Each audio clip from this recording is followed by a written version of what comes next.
Welcome to the Snowbird Investor Way, where we explore what it takes to create your dream cross-border lifestyle, living and investing amongst the sun, sand, and palm trees of Florida, even if you're not a U.S. citizen or permanent resident. I'm your host, Coach Roel. So Paul DeBruzzo, you are a super full-time real estate investor, international investor. You're an Ontario native. We'll get into that a little bit. You're currently now, if you guys are watching the video version of this podcast, you're in basically paradise. I can see by your background. Yeah. And you help other people also invest doing similar stuff that you have. Basically, got the basics there, right? You got it. Okay, great. And also, you've got your family man. You're married with 3 kids, and you've got some interesting stories. First of all, about Florida, and let's jump on that. And how does Florida fit into your story? And then we'll kind of take it from there. We might have to go back to your origin story as well. But how does Florida connect with your life at this point? Yeah, absolutely. Yeah, I guess Florida became let's say a happy place for us during COVID times, for reasons you can probably imagine. And for us, it was getting to Florida and experiencing the freedom there was like some medicine for me and my wife and my 3 kids. So we I mean, Florida was sort of it's on the radar, but never like a priority until sort of the COVID times came along, and it kind of forced us to, ask the question, like, why is Florida so beneficial? Why is it so hot right now? Why are people going there? Like, what's the real story? Like, you hear stuff and people are talking, but when you're in real estate, it's still a tangible asset, and the land and the culture has to be experienced. You can't just read about it and throw money at it. It's ridiculous. So during COVID times, we traveled, myself, my wife, my three daughters. We traveled to Florida, and just we were city hopping. We did it 5 weeks. We started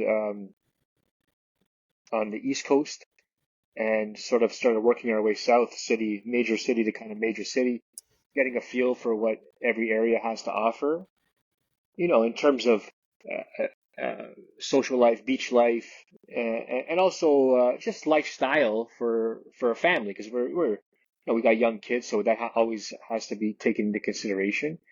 As much as I love hanging out in Miami, it might not be the best place to hang out with 3 kids, right? Miami's got its own vibe. And for context, what time period was this exactly? This was 2021. Okay. And then the following year, we did it again. And we were seeing so many places, and I liked a lot of them, but nothing like, I just felt like I had a bit of FOMO. I'm like, oh, what am I missing by not going more on the west side? Like, is there something else there for me? So we did it again, another 5 weeks, and again, traveling city to city. So now I've been on the East Coast. I've been, from Jacksonville all the way down every pretty much major city. And I've stayed in for, at least 3, 4, 5 days or more, all the way up from Naples on the West Coast, to Venice, Sarasota, Tampa, Clearwater, St. Pete's, even Dunedin. We spent some time there, watched a Blue Jays game in Dunedin when they weren't even playing in Toronto, and Orlando. So we finally sort of found the spots that that resonated with us for us on all levels. And on the west side, that was Sarasota, and just because it kind of gave us a variety. You had the beach life that you kind of wanted. Like, we're beach people, water people, and Sarasota has fantastic beaches on Siesta Key and on some of the other islands. But there's a bit of a economy there. It's not just a small, sleepy town. Like there's a nice downtown. It's got some culture. There's great activities and schools for kids. If we made that move permanently, and there is real estate investment opportunities because we're going to have to earn some money somehow, right? And on the East Coast, yeah, go ahead. Sorry to jump in on that too. What was your motivation originally? So you'd heard about Florida, and you mentioned a little bit of FOMO, but was it that you were hearing a lot about Florida from like in the media, from friends, or was it something more internal? Well, and then why Florida in particular? Because like Alabama and the Gulf Coast, they got beaches, really nice beaches as well. People don't really know about. So what was it for you? Yeah, totally fair question. I'll just be honest with you. Like, I have nothing good to say about, the whole lockdown thing and what was happening with a lot of the restrictions in Canada, especially in Ontario and GTA, Toronto area where I'm from. And I didn't like that. My wife didn't like that, and my kids were having a hard time, not being in school and stuff. And just Florida was open. It's open for business and open to live. And yes, there were some other states also that were also open, but Florida had more of what we wanted in terms of lifestyle. So we thought, and we were correct in assuming that that was the next or the most obvious next place to go. Does that make sense? Yeah. And what was the most surprising thing you learned in those 2 5-week mini retirements, I would say? Yeah. The most surprising thing, man, how do I say this? Like, it was almost like I'll say it in an opposite way. Toronto and the GTA. I mean, if you spent any time there, there was just there's a lot of for me. It was a lot of just bad energy floating around. Really? And yeah, people were like, just focused on what they do, almost like they had their headphones on and just parading through life. People weren't smiling at each other. There wasn't, it was just general unhappiness. And I found going to Florida, it just shut off. Like it just went the opposite. It was back to normal. It was almost like these lockdown things never happened. Like I'm walking down the street and people were, "Good morning, sir." I'm like, what? What the hell happened here? You know what I mean? Yeah. And you just walk into the grocery store and get your food, and the cashier smiles at you on the way out. And it was just the little things that you didn't realize you missed that were just there. And it just, you could just live. And I don't know how to put that into words. It's kind of hard, but it was important. I know exactly what you mean in terms of the feeling. Do you think that was because of the rolling lockdowns? Because I had a bit of a perspective. I was already here. We had already relocated, and I'd seen social media posts and comments from friends about complaining about the lockdown and like again. Do you think that was temporary, or do you think that persists today, where Canadians are not as cheerful as the stereotype used to say? Yeah, sadly, I think a lot of it has subsided, but not it hasn't gone back to what at least I was used to in Canada. Like there's still and Toronto itself, like I don't even want to go downtown anymore. Like I just don't. Like it's almost like the life, the mojo has been sucked out of it. Yeah, really. And it's kind of sad to see because I grew up in Toronto and I was always very, very proud to be from Canada. And, when we used to travel, like especially with friends, it used to bother me so much. One of my friends, I think he did it on purpose after a while. People, you'd meet people and they'd be like, "Oh, where are you from?" And he'd say Canada. And I'm like, "Bro, why are you saying Canada? Canada is the biggest country on earth. Like, just say Toronto. People know where Toronto is, for God's sake, right?" Yeah. And so I was really proud. And now, oh man, not so much. I meet people and they're like, "Oh, what happened there? What's going on over there?" And I'm like, "Man, I don't know what to tell you. Like, it's just something's going on. I hope it changes." So break it down. Just a quick contrast, because I think you and I have a similar history. Like my family came to Toronto in the mid 70s. I was just 1 year old. Pretty much grew up on the mean streets of Scarborough and all that throughout the 70s, 80s. So quick little recap, because some people don't, some people came to Canada, which is the main audience here, as grown-ups already. So they don't know the contrast or the difference of how you and I grew up, what it was like. I don't want to risk sounding like an old fart here, but what was it like that you remember growing up, and what's changed to your kind of dismay? Yeah, very good question. I was always very proud that Toronto, especially Toronto, had so many subcultures that existed at the same time as everybody was proud and recognized to be Canadian. I'm of Italian descent. I was kind of, my parents both came here from Italy, and obviously my grandparents were not born here either. And I grew up speaking Italian in my house, and we had a fairly large Italian culture and subculture and restaurants and this, and we still practice our traditions, but we were still proud to be Canadian. We never sort of assimilated like the same way that like the U.S. melting pot, right? And you had Yes. both of those, and I could go, say downtown to St. Clair, and you're on Corso Italia, but next door was the Portuguese neighborhood. And although we made jokes and we had a bit of opposition there, we always respected each other, and there was always a respect, just a general respect for each other's culture, and we enjoyed going into each other's neighborhoods, and it's amazing, and that's disappeared, and not disappeared totally, but in a sense, a lot of it has. With a lot of the mass immigration we've had, that's been uncontrolled.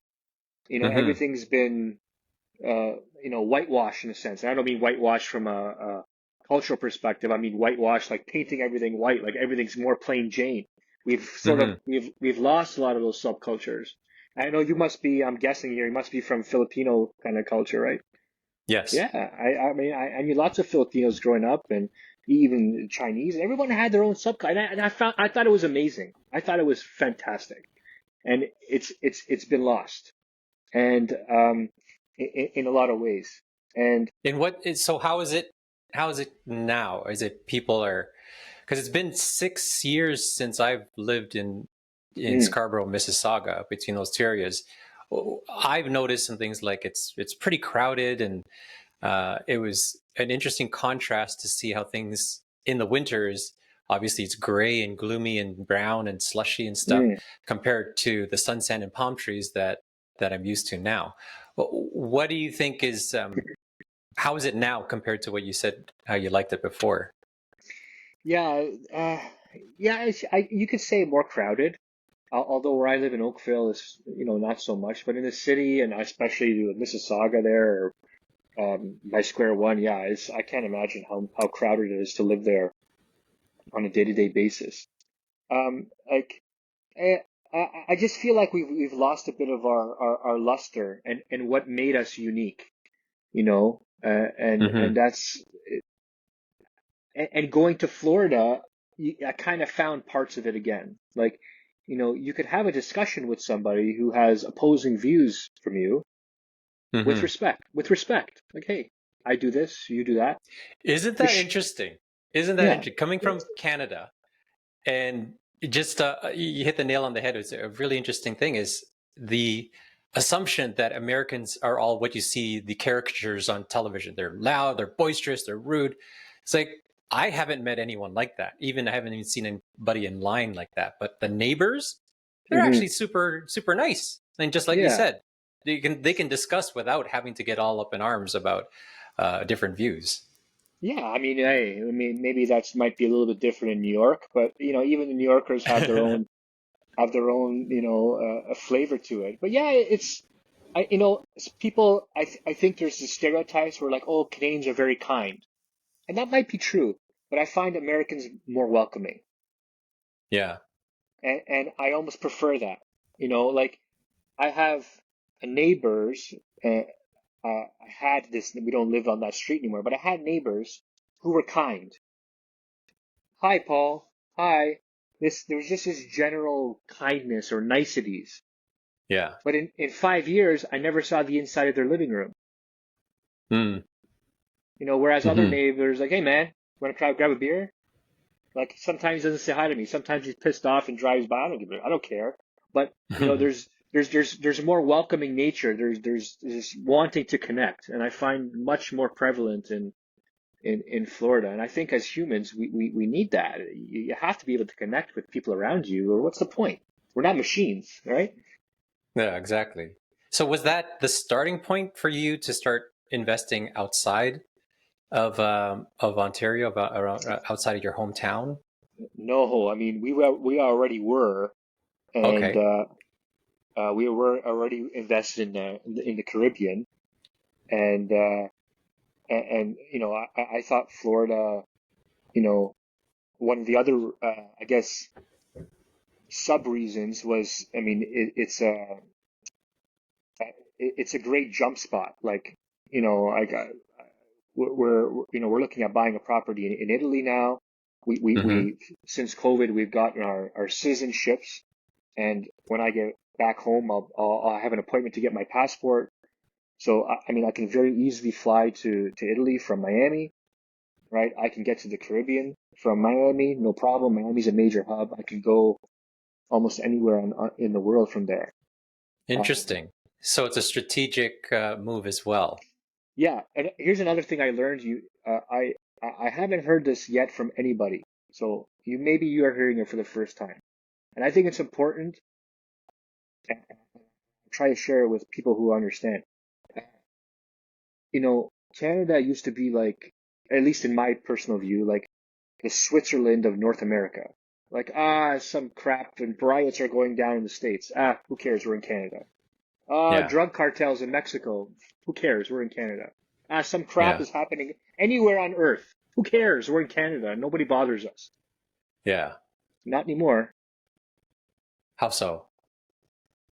Well, I mean, if lockdowns and all that, and when I say that, I mean an over-encompassing, that's one word trying to describe all the crap we've been through politically and with all that lockdown stuff, has taught me anything, is that we're not immune to the bad things and negative things that are going on in the world. I want to live in a free country. I don't want to live in a socialist country with a dictatorship and under authoritarian rule. I don't think anybody does. And Mm-hmm. unfortunately, we're veering that way. We took a hard right in Canada, so we're not Mm-hmm. immune to it. But I don't think the solution is, yeah, move to Florida. It's problem solved. Yeah. I think your location is either a liability or an asset. You used to be able to. I think you could play neutral like Switzerland in Canada before, but not anymore. And if you're stuck in one location, it's not good, because, and I hope it never happens, Florida could turn immediately, Mm-hmm. right? It Mm-hmm. could. So having a PR, permanent residence, or a passport in other countries, and having options, I think is the best security blanket you can have, right? Yes, I Not love it. just Let's Florida, but Toronto, Florida, Caribbean, Europe. Okay, one shuts down, forget it. Next, next, next. right. I can keep flowing, right? You understand what I'm trying to say? Yeah, you're like a global citizen. So you have yeah, but anyways, it's not about me, but I'm really curious for you to continue to expand on that philosophy. I think you probably do have a philosophy about how you've strategically making your moves and having your interests in different countries. So I love it. Yeah. What's your approach before we jump into some of the details of some of the cool stuff that you're doing, where you're Yeah, yeah. investing, and what's first the philosophy, the approach that you and your wife are taking with your family? Well, I mean, I like any other parent, I assume, you want to give your kids the most options, and Yeah. being locked, or being committing only to one country very much limits your options. Hmm. For example, I'm only using what I know because I can't speak to all countries, but in Italy, you know, education is very cheap. Yeah. Post-secondary education, I mean, very cheap in comparison.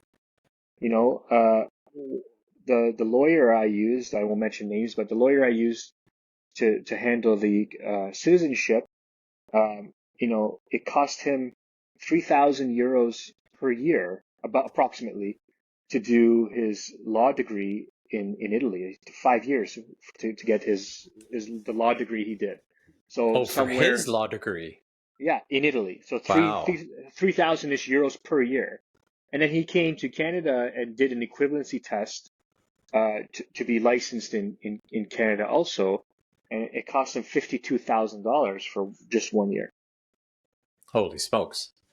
So that's just I'm just talking a very small benefit, but there are other things, right? Like with citizenship in Italy, I have access to, hey, much cheaper education, a different place for, my kids to grow up, experience, and work, right?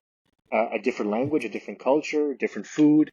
Like you have to be, I think, if you want to give your kids the best, you have to expose them to different parts of the world and be able to access the benefits of each without locking yourself in. So I don't have to, take all the not so good things about Italy, the corruption and all the other crap, right?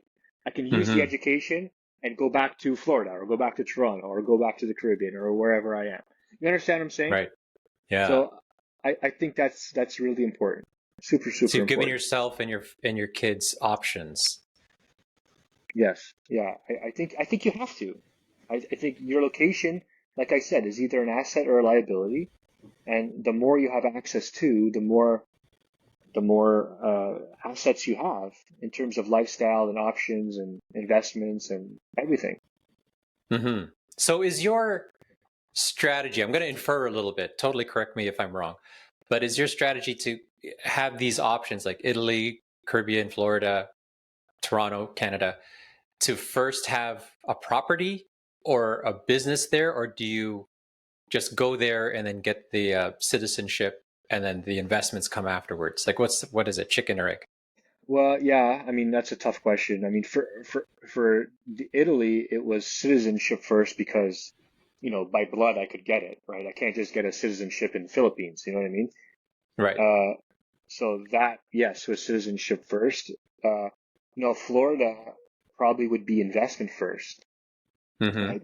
Because I mean, if I find a happy spot where I know we can spend time and we're not giving up the things that we're used to in terms of education or lifestyle, and I can make some investments and make money, that just allows me to spend more time there, Hmm. Hmm. And right? you don't need citizenship to be able to start investing in Florida. No, and no, you don't. You don't have to. You don't need a PR. You don't need a citizenship. As a Canadian, yes, you can buy there, and they're not going to bother you, right? Right. And then Caribbean, what areas of the Caribbean do you have interest? Yeah. So we're in Bahamas and Turks and Caicos, and they're not cheap. Um, well, if you're comparing them to Toronto dollars, it might look cheap, but in the grand scheme of Yeah. things, it's not cheap. But it does provide other options, other benefits, that it's not just about cash flow or investment. Like you can have a bank account in another country that's Hmm. much safer than yours, or Hmm. American or Canadian, right? Hmm. Eventually you can work toward a PR, a permanent resident. You're enjoying a lifestyle that I think is desirable and desirable for a lot of people, right? You got sun all the time. It's a happy place. It's not overcrowded at all. People are happy. People want to have fun here, and but they work when they need to. Hmm. Um, and there when you think offshore, that those are the kind of the places you think of, right? And Hmm.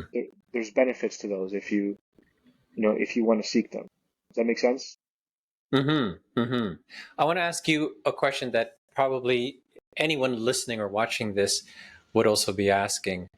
Uh, how do you make it make financial sense? Like, are these Hmm. long-term rentals? You mentioned before when we were leading up to this, you have some development. So you've got your hands in a lot of different things, which is really cool. Whatever you can share, how would you summarize making all these different locations make financial sense for you? Yeah, like so my personal formula, like if I'm going to go to Florida, I'm going to want to buy a property and I'm going to want to uh, have it operate as a short-term rental, right? Because then I can come and use the property as I see fit also, you know. But Yes. as a formula, and you might have a different one you use with your clients, like I want to get as close to a 10% return as possible, or better, of course, while still being able to use the property. Mm-hmm. So, you know, Florida has the same seasons as basically the Caribbean. You got your high, low, kind of the crappy hurricane season, if you want to call it that. If I take 6 weeks out, let's say 2 weeks in high season, and then another 2 weeks each in each shoulder season for myself. And, being conservative, if I get, 60, 65, 70% occupancy and I finance it at 25, 30% down for a Canadian, and I'm able Mm-hmm. to achieve a 10% return at the end of the year, net, Yeah. while still using it, to me, it's a home run Yeah. because You're laughing. there's a pathway to recover your capital that you used to invest in the property.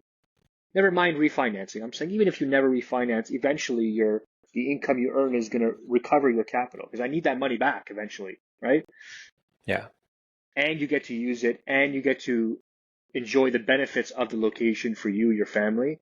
That's a no-brainer. Like it's absolute no-brainer. Now that's not easy to do. I mean, it takes a bit of skill and sophistication. I'm sure you help your clients do that. But for me, that's a solid formula. If you can do that over and over again, like you're going to make money and enjoy the location as much as possible. Mm-hmm. That's awesome. What kind of advice would you give to someone if you can remember how far back before you had, I don't know, before you had your first international property acquisition, before maybe even before you had your first real estate investment? We tend to forget that, once you've overcome some pretty crazy challenges and you've been there, done that, you tend to forget how difficult it was just to get started. Mm. So what would be a piece of advice you can give someone who's thinking, oh my gosh, I can't even imagine. I'm sitting here in Toronto, somewhere in the GTA, and it's cold. And look at these two dudes. One's in Orlando, Florida. The other one's somewhere in the Caribbean. I think you're in Turks and Caicos right Mm. now, right? Yeah. And that just seems so distant to the majority of Canadians. So what would you give as a bit of advice to be able to get over that hump? I mean, it was for us too. At one time, like every master was once a disaster. Like I'm not that smart. I just set a goal and I just didn't stop until I got it. Right? I'm like, I just worked backwards. Like, what do I have to do to get a property in the Caribbean? Well, financing is very difficult. So very likely I have to pay cash. Well, where am I going to get all this cash from? Well, I better be good at investing in real estate back home. So I got really good at that. It took, I don't know, 6, 7 years of investing before I had enough, equity. Then we did some refinances, took the cash, and bought the property. Right? I'm Mm, I'm, I'm simplifying it completely, but yeah. that's what it was. So I just never lost sight of it. And there's what's that saying? You wake up in the morning and you say to yourself, this is either day one or one day. One day I'll do that thing, or it's day one today. So, or you're sitting there with a triple hamburger like this. How do you eat it? One bite at a time, right? Like there's no other way. Right. And with so that's how you would get started if you had to do it kind of like all over again. What One more thing. Yes. To fast track my personal results, I always had a coach or a mentor I was working with. Mm-hmm. And most times I'm paying people for this. right? Sometimes there's always people who help you, without money or help each other kind of thing. But I almost always had a coach or mentor that was helping me along the way. And it was an investment in myself. And what it did is just crunch time. So what I could do in 10 years, I got done in 5. Mm-hmm. And do I want my 5 years back or do I want X dollars? Most of the time you're going to take the time back every time, right? For sure. I like the time frames that you're using, because you also mentioned there that you were investing, you kind of cut your teeth in Canadian real estate for 6 years, I think you'd mentioned. And then you just mentioned as an example, cutting down from 10 to 5. Very realistic time frame. But what was interesting is, did you have the goal of investing in the Caribbean even before you started Canadian real estate? Yeah, yeah. I always like. I mean, cold weather's not in my DNA. Let's put it that way.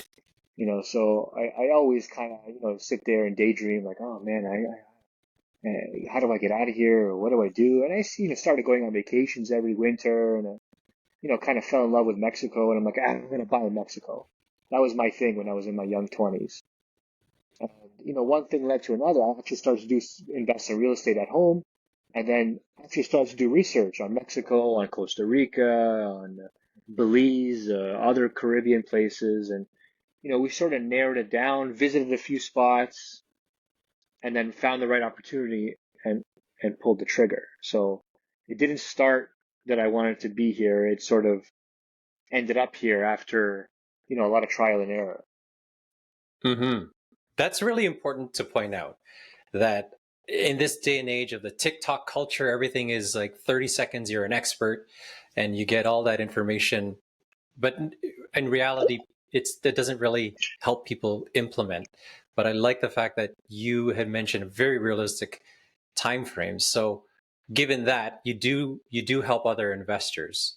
So what's like the 60-second pitch of how you're able to do that for other people? Yeah, I mean, we're realtors at home, and Which city? and Oakville?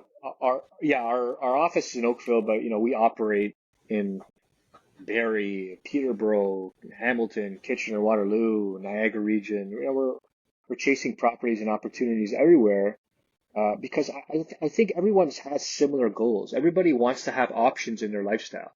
Maybe they don't want to buy a property in the Caribbean, and that's fine, but maybe they want to buy a property in Brazil, I don't know, or whatever, or Philippines. It doesn't Mm. matter. You want to have options in your lifestyle, and real estate is still one of the best investments.